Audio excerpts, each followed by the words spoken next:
This is obviously a time where tefillah, or prayer, is very important.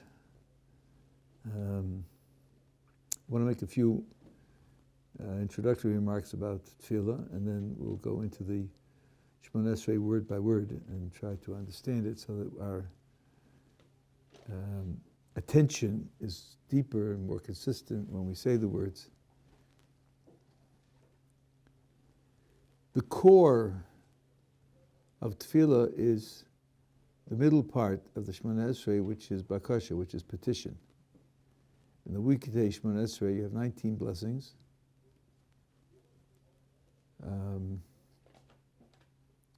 13 of which are... Sorry, say again? No, I'll do this with everybody that you know, yeah. Out of 19 brachos, 13 are petition. And conceptually, the reason why you come before Kodesh Baruch Hu in prayer is to ask. The other 6, which are basically praise at the beginning and thanksgiving at the end, with a certain exception, are how you come to ask. You come to ask with an expression of praise to HaKadosh Baruch Hu, which gives voice to what you understand about your relationship with HaKadosh Baruch Hu. So you are doing this in full knowledge of what your relationship is. But the purpose of coming is to ask. Now, some people are concerned, the Albo asked this question, when you're asking for something, presumably you ask in order to get, which means you have to have in mind at least the possibility that if you ask, you'll get, if you don't ask, you won't get. Otherwise, there wouldn't be any point in doing it. You don't have to be sure that that's the case, but at least it has to be a possibility. Why should we think that ever there's even a possibility that if we ask, we'll get, if we don't ask, we won't get? Why should we think that the asking is relevant? And there are 2 ways to ask this question, or maybe 3. One is, if you understand that God is just, God gives you what you deserve, so either you deserve it or you don't. That means if you deserve it, you'll get it, even if you don't ask. And if you don't deserve it, you won't get it, even if you do ask. So then asking can't make any difference. And that would short-circuit the whole project. And if you say, well, that problem is based only on thinking that God deals with the world with only justice, maybe there are other characteristics, other principles of action that he uses besides justice, in addition to justice, and that's true. So you could escape the question put that way by saying it's too narrow. It paints HaKadosh Baruch Hu's relationship to the world in a too narrow fashion. Still you could ask, what are those other principles, and why should any of them take account of the fact that I asked? The short answer to that question is, if you analyze the petition carefully, you'll see that it has in it certain features, mental features, that HaKadosh Baruch Hu has reason to reinforce. And since those features are being expressed, that gives a reason, from the point of view of HaKadosh Baruch Hu's principles for dealing with the world, it gives a reason for HaKadosh Baruch Hu to answer. Maybe there'll be other principles that say, no, it doesn't always, but it's at least relevant. And that's how you could think that there's a possibility that if I ask, I'll get, if I don't ask, I won't get. So in the simplest possible case, let's suppose I'm asking for 2023 Porsche, because I like nice cars. And the petition is totally selfish. It's just that he has the keys to the warehouse, so I've got to ask him because he's the source of it. That's not very noble. That's not very elevated, it's not even very mature, but it does recognize that HaKadosh Baruch Hu is running the world, doesn't it? There are a lot of people who want a 2023 Porsche and don't ask God for it. So you can imagine God saying, okay, this is a very primitive situation. He's a 35-year-old behaving like a 10-year-old, but he is recognizing that my providence runs the world. That's worth reinforcing. So at least sometimes I want to give him what he asked for, so as to reinforce his understanding that I'm running the world. So that's the way in which we can have some confidence. There are different levels of petition. I wrote an article on this in my earlier book, The Informed Soul. You can read it there. But that's the general idea. My very expression of what I'm doing, of my petition, given my mental set when I do it, is a reason for Kodesh Baruch Hu to say yes. And this answers the third standard question which is asked, and that is, well, let's see, you'd think that at least it's possible that if you ask, you'll get, and if you don't ask, you won't get. Are you thereby trying to change God's mind? Let's see. If I ask, I'll get. If I don't ask, I won't get. Why not? Why is it that if I don't ask, I won't get? Because God made up his mind not to give it to me. So then, when I'm asking, what am I trying to do? I'm trying to change his mind. I know. He said no, but still, if I ask, like Bilam, if I ask, maybe I can get him to change his mind. Is that what's going on? Are we trying to change God's mind? Doesn't sound right. And the answer to that is implicit in what I told you a moment ago. No, it's not a question of changing his mind. It's that God's mind isn't what you think. God's mind isn't either I'll give him or I won't give him. God's mind, the third possibility, is if he does X, I'll give him, and if he doesn't do X, I won't give him. God's mind itself is conditional on the person's action. So, imagine that God's mind is in fact conditional in that way. So if I don't ask, I won't get, and if I do ask, I will get, without any changing God's mind whatsoever, because his mind remains conditional. If he asks, he'll get, and if he doesn't ask, he won't get. So we're not trying to change God's mind. We're trying to fit into God's priorities. That's the background. Now, obviously, I'll ask one more question just as background. When we come before God in a condition like this, some of the petitions are absolutely personal. They're personal and pressing at the present time, and we should have in mind that we're asking for these things. The other thing is this: thoughtful people wonder, do I really know what's good for me and what's good for the world? If I ask God for X, maybe I'm doing something foolish. Maybe I don't understand the consequences of X, and maybe the consequences will be bad.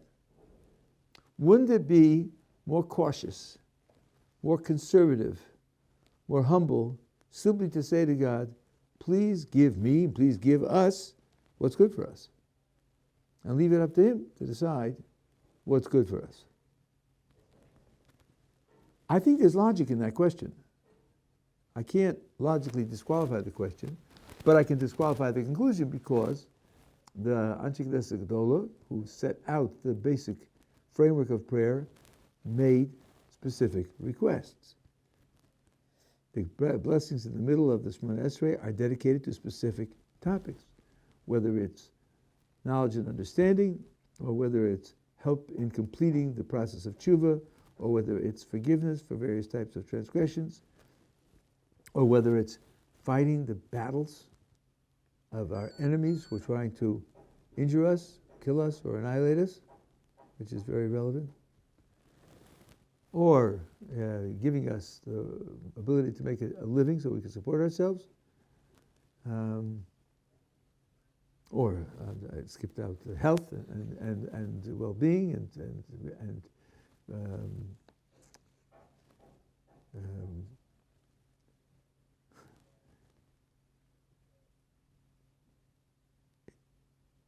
cure from illness or injury. And those specific petitions are made there. We don't simply say, give us what's good for us. So there's a very deep principle behind this fact. After all, we are fallible. It happens in life, you ask for something and you get it, and then you say, boy, if I had known it was going to be like this, I wouldn't have asked for it. So we know we make mistakes. And yet, Kadosh Baruch Hu wants us to make the petitions in a detailed fashion. So what one has to have in mind is that I know you want me to do this, and I'm going to do it because you want me to do this, and I know that I'm fallible, and I'm hoping that you will give me what I really need, even though this is what I'm asking for. Because you don't pretend to know something you don't know, but you go through the process of asking, and sincerely asking because you were told to ask for it. So I'm sincerely doing what I was told to do, together with my reservations. Let me just calibrate my insulin pump. This always happens around this time. Okay, let's just take a second.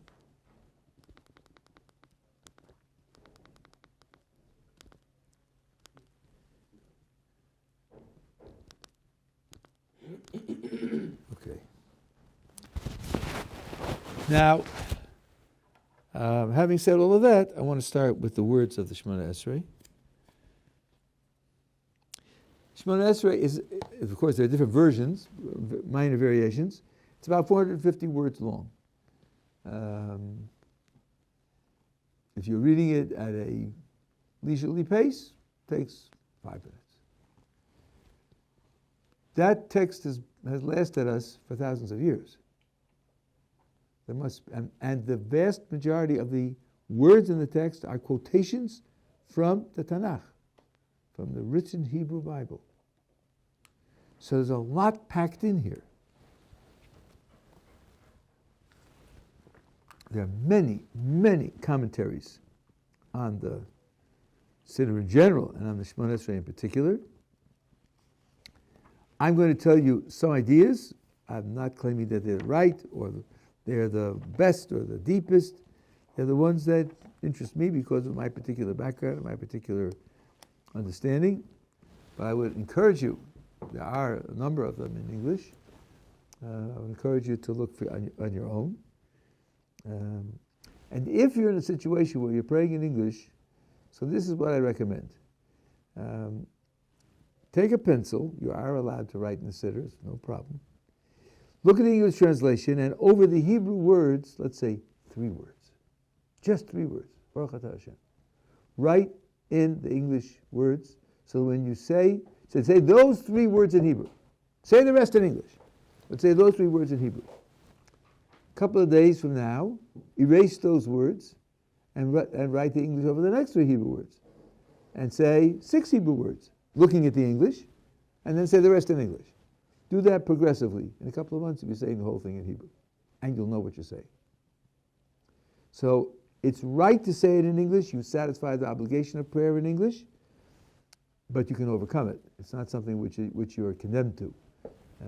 And since those who are in yeshiva, I'm not people who are listening to the recording or something else, but in yeshiva, you should have time to be able to do that, and that way you can overcome that hump. And then you can do it with the rest of the siddur also.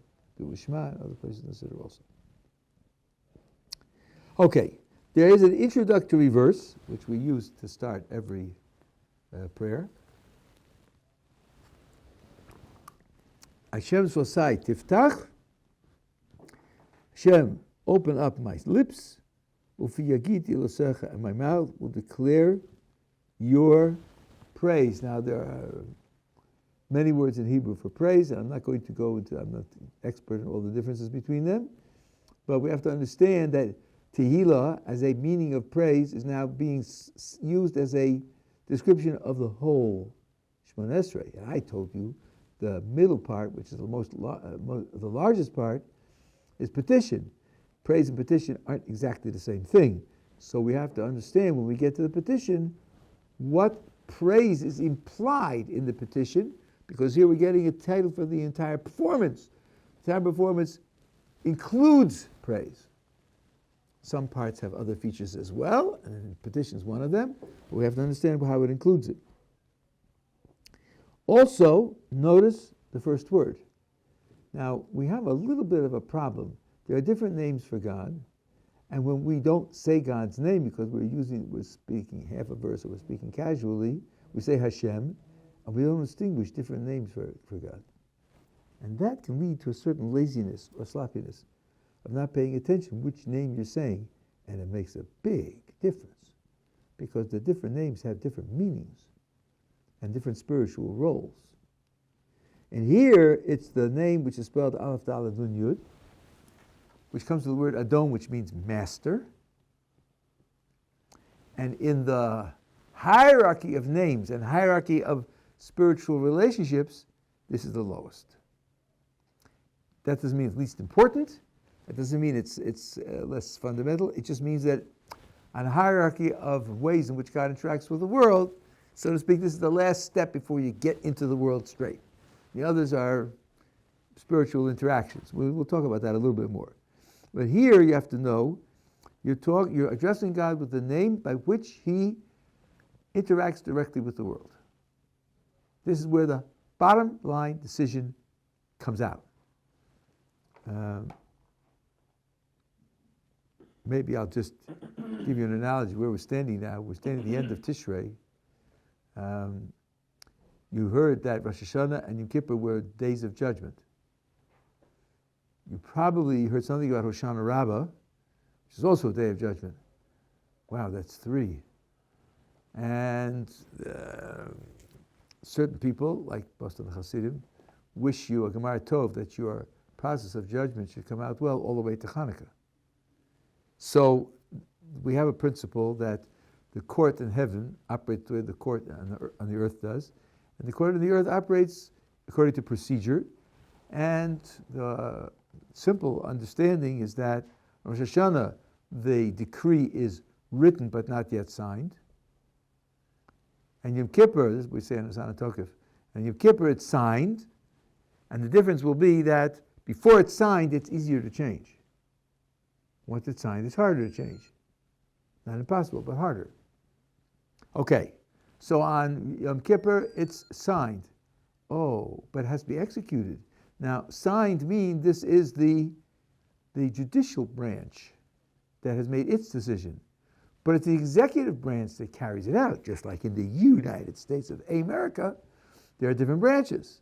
So on Hoshana Rabbah, the judgment is handed over to the executors. Okay, but there's a branch, an executive branch, and it has different levels and different schedules and different priorities, and it isn't carried out until Hanukkah. So all that time, the procedure is being enacted, and it's easier to stop things because the ball hasn't gotten to start rolling in the practical application yet. That's why we wish each other a Gemara Tov until Hanukkah. And I think there's a Musar message here. On Rosh Hashanah and Kippur, you make resolutions and you say, I'm going to live a better life, I'm going to function a different way. That has to be tested. The resolve that you have expressed has to be tested. And there are 2 types of tests. The test of Kodesh, where you're surrounded by sanctity and special mitzvos, and in particular expensive ones, like the lulav and the esrog and the sukkah, and all the other implements that are necessary for living in the sukkah. That's a judgment, that's a test based on a surfeit of Kedusha. And then comes Cheshvan, next month. And the way in which that month is designated is to put an commemoration for Mar Cheshvan, which some think of Mar as like sir, or a polite address, and others say bitter, because Cheshvan is a month in which there are no special days of any kind whatsoever. It's 6 days in Shabbos, 6 days in Shabbos, 6 days in Shabbos. There are no holidays, no celebrations, no fast days, where at least there's a spiritual awakening, there's a spiritual uplifting, that you're doing something special because of a special purpose. No, it's straight chol. Straight chol. How about that? How do you pass that test? Do you need external inspiration in order to keep you on track?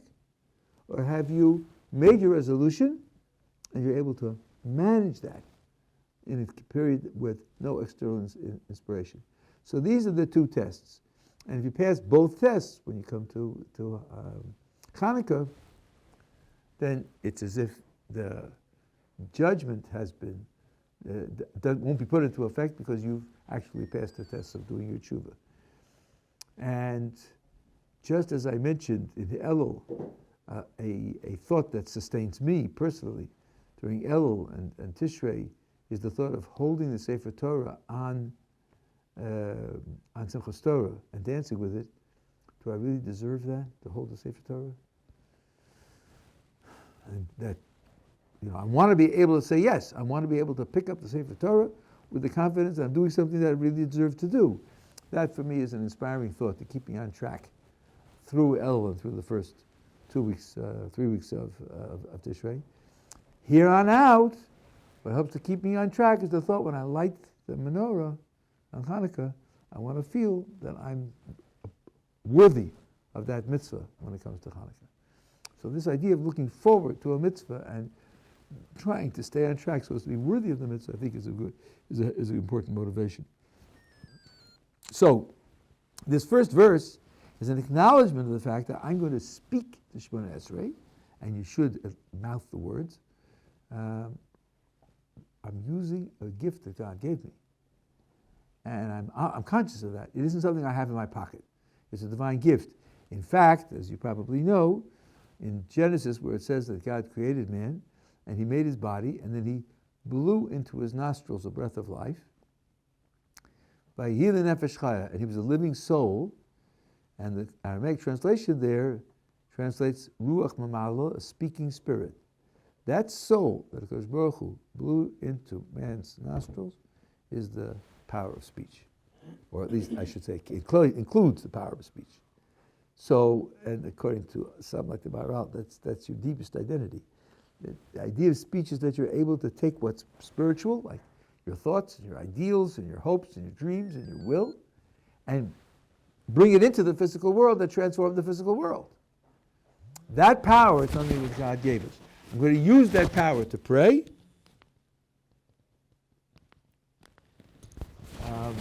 And that's something which I have to acknowledge in the first this verse, which comes before the first blessing.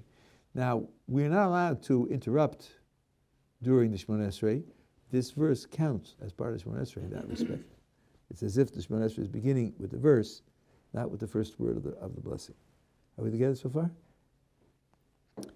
Okay, so now let's take the first word, which is a word that you say 100 times a day or more, Baruch. This is a word, it's a very rich word. There's a number of different meanings. I'm going to share two with you because I think they're related in a certain way, but there are other meanings that I'm not going to go into. Let's see what your English translation says. It says, blessed. Fortunately, you don't speak that kind of English, and you don't have any clue what blessed means. What's blessed or blessed? That means you've received a blessing. To be blessed means you've received a blessing. Now we're going to say that God is blessed. Is that obvious what that means? He received a blessing? Who gave it to him? Who could give it to him? And let's push it a little further. A blessing, by definition, is something that's good for you. We have in English an expression, a blessing in disguise. I don't know if you've heard that expression. The idea is something happened to me, and I was devastated by it, terrified by it. I felt terrible about it. 5 years later, I look back and say, boy, was that a great gift. I just didn't appreciate it at the time. That's a blessing in disguise. Blessing means something that's definitely good. But then to say God is blessed means he's receiving something good. That sounds very peculiar. Usually, if you receive something good, it puts you in a better condition. One fundamental belief about God is that he's perfect. Perfect means that than which there is no better. You can't improve something that's perfect. What does it mean that it receives a blessing? Okay, so that's one meaning. It's a very commonly used meaning, and your English translation uses it here. There's another meaning, which is mentioned by the Rashba and the Ein Yaakov, which is the opposite, which means the source of blessing. He gives blessing. Oh, that's easy, of course. Baruch Hu created the world in order to benefit his creatures. That's why he created us in the first place. And that's the name of the project. That's what he's doing. So, of course, he's the source of all blessing. I think the two meanings are very tightly related, interwoven to one another. I'll give you some background where you'll see that. And then I think you'll see that by saying Baruch at the beginning of every and the end of blessings, we're saying something very profound about our relationship with God. One of the ways that HaKadosh Baruch Hu presents himself to us is as the creator of the universe, who created the universe for a purpose. And he created the universe incomplete so that its purpose has yet to be fulfilled. And he made us partners in the project of perfecting the world so that it will serve its purpose. That's one of the ways in which he presents himself to us. Now, if you ask, but you say he made it incomplete, isn't that inconsistent with his perfection? Shouldn't he make things that are complete? Make something that's unfinished? How could God do something like that? I'll explain to you what this means. It is unfinished, incomplete, and perfect. I'll explain to you what that means. Let's suppose you get a box in the mail from an unknown sender, and you open it up, and it's a cardboard box, like 18 inches by 2 feet, nice sized box. And on the cover is a beautiful picture. Wow, somebody sent me a picture. Isn't that nice? I'll frame it and hang it on the wall. It's a beautiful picture. So you open up the box, and it's full of irregularly shaped chunks of cardboard with colors on them. Wow, somebody ruined the picture. Somebody cut it up into pieces. Terrible. I'll send it back to the sender. I'll get in touch with him and tell him it didn't work. No, it's a picture puzzle. It's meant for you to put together. And it is a perfect picture puzzle. That's why it's in shapes, in pieces. It's in pieces because it's a puzzle.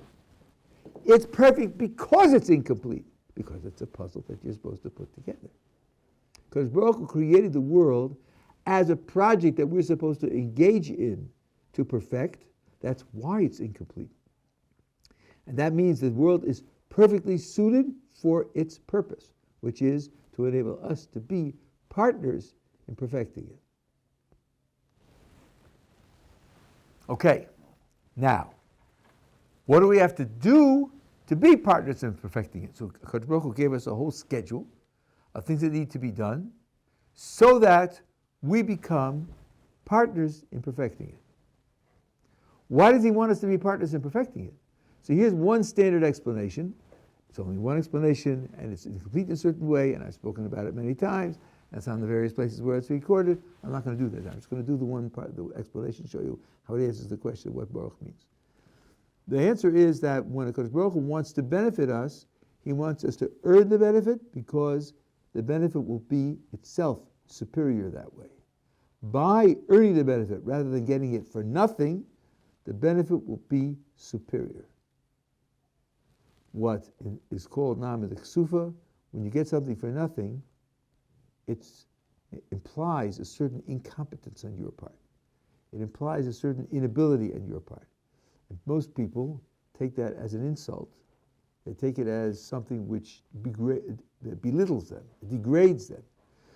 God Baruch Hu says, I want you to feel that what you get from me in the end is something that you earned, because in that way you have your dignity, you have your self-respect, you have your self-esteem, which you wouldn't get otherwise.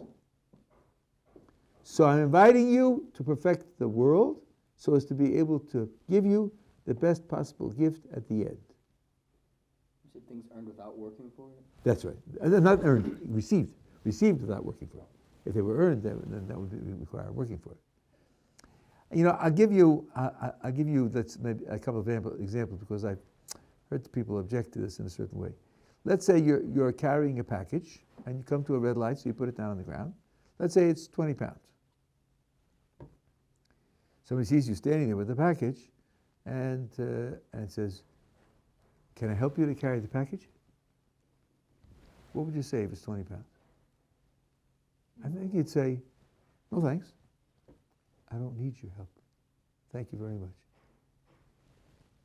But wait a minute.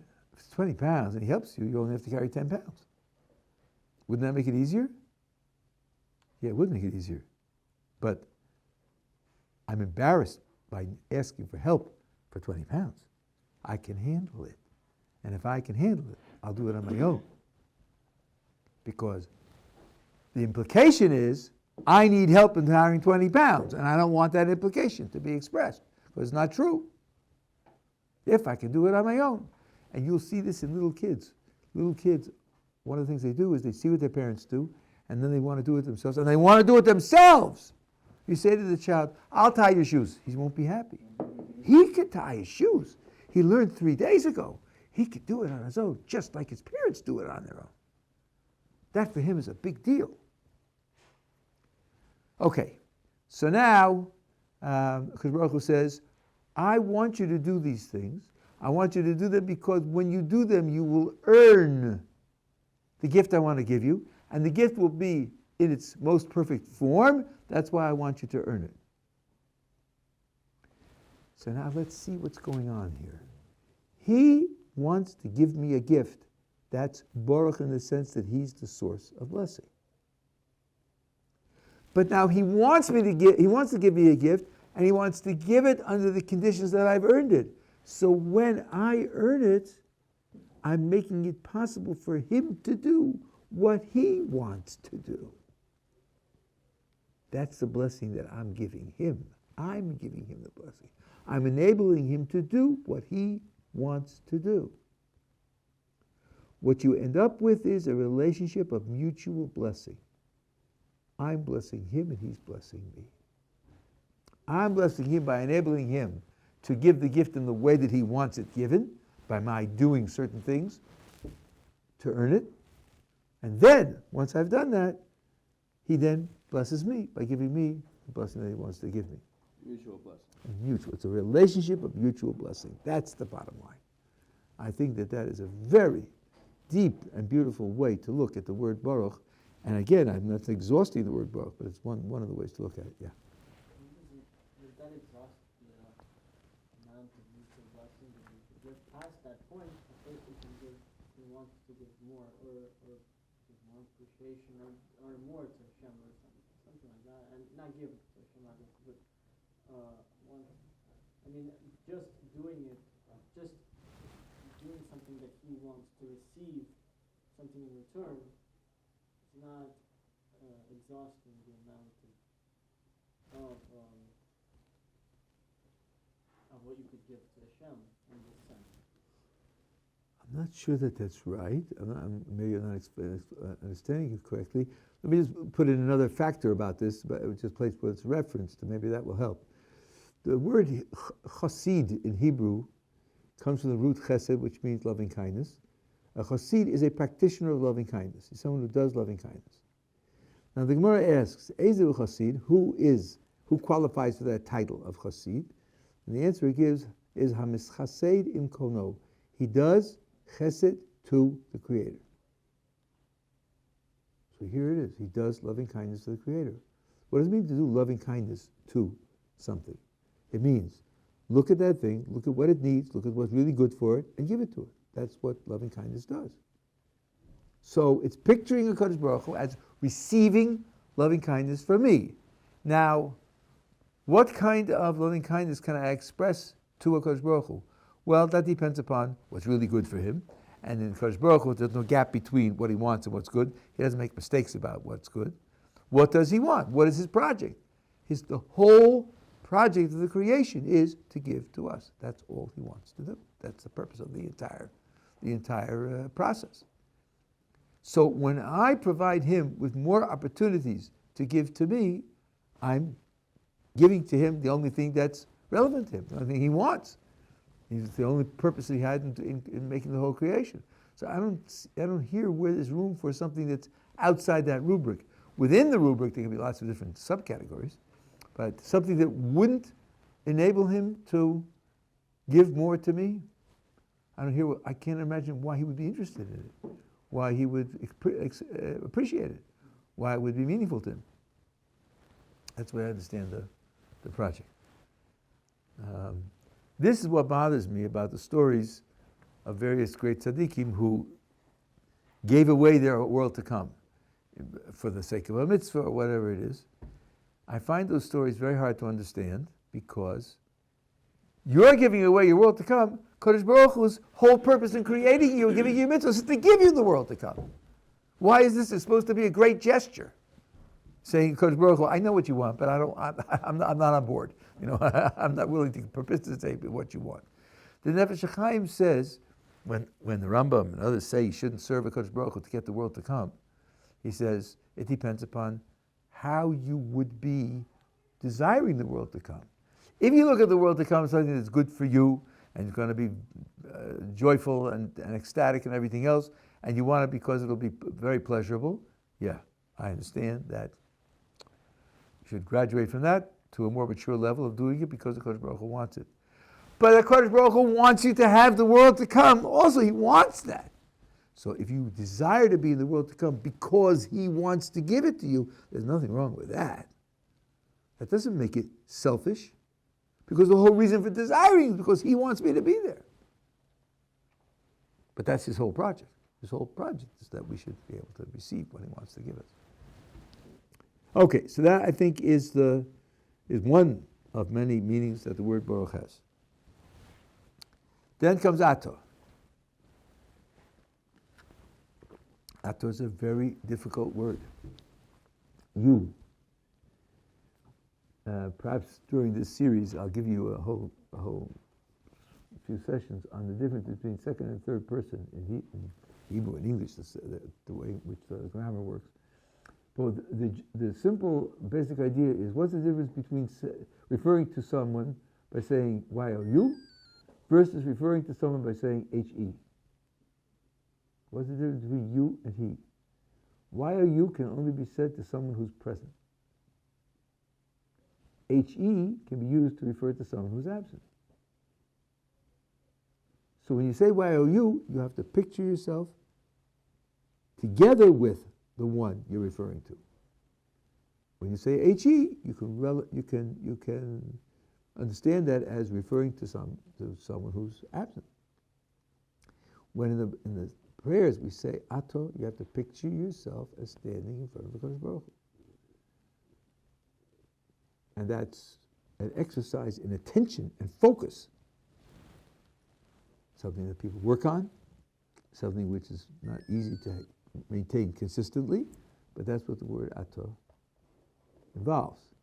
And it's especially relevant in the text of prayer because almost every prayer, perhaps every prayer, shifts in the middle between Ato and Hu, between you and he, which means that the grammar is inconsistent in the blessings. And that has to be figured out. I'm not going to do that now, but that's a promissory note that we'll talk about that because we want the words to make sense. So that's Baruch and Ato.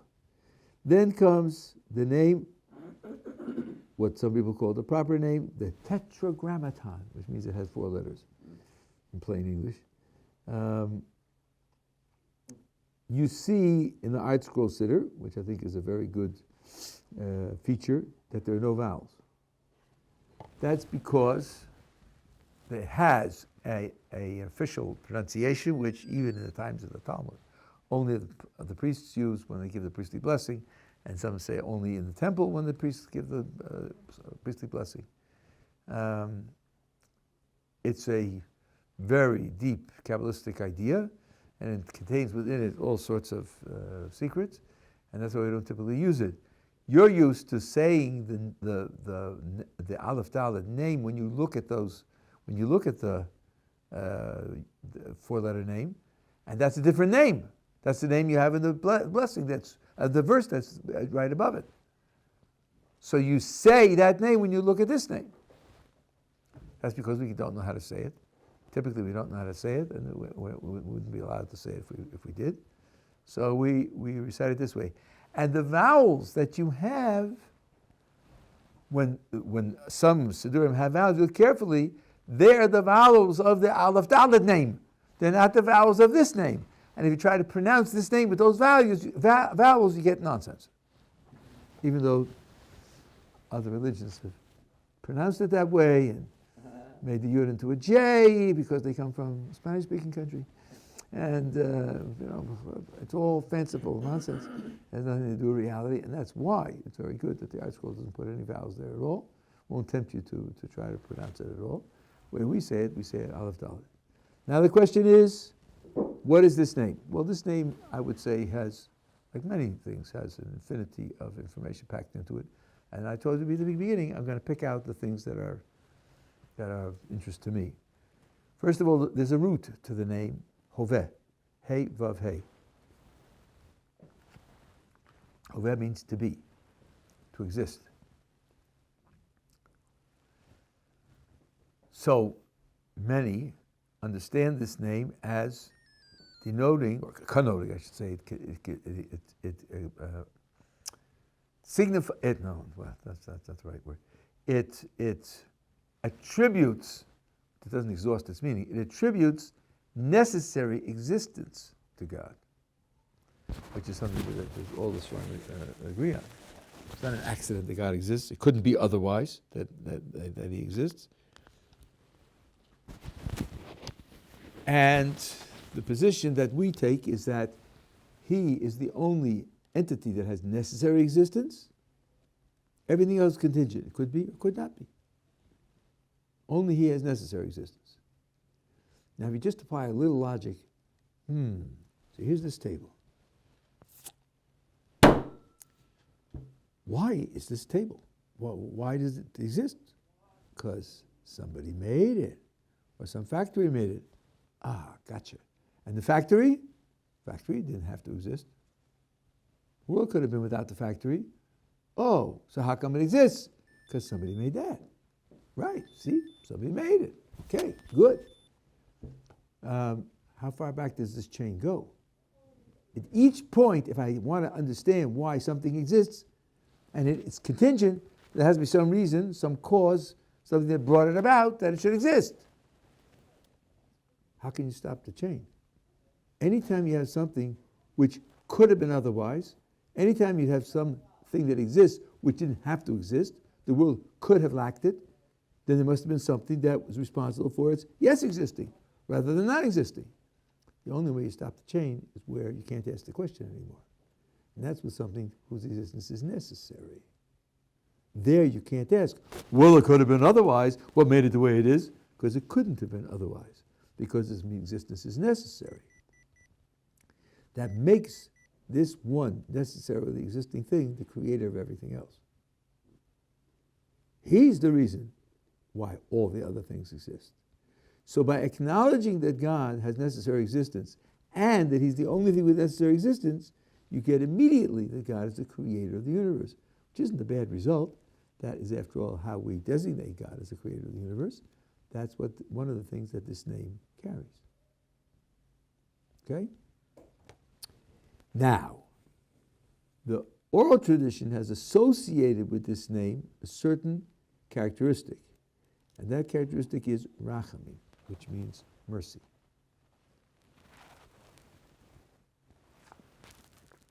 That bothered me for decades. I'll tell you what bothered me, and tomorrow I'll answer for you. Because, as I said already twice this afternoon, God's purpose in creating the universe was loving kindness. That's based on a verse in Psalms, King David, Olam Chesed Yiboneh. The world is created out of loving kindness. And in Hebrew, Chesed is one thing and Rachamim is something else. Loving kindness is one thing and mercy is something else. They're not the same quality. So why would the oral tradition have associated with the name that designates God as creator of the universe a quality which isn't the quality which is behind creating the universe? That was my problem. Why isn't the associated quality chesed? Because that was the quality with which he created the universe. Why is it rachamim? In English, why is it not loving kindness? Why is it yes, mercy, when that isn't the quality which dictated the creation of the world? I think that's a difficult question, and I will answer it in Hashem tomorrow. That's the beginning.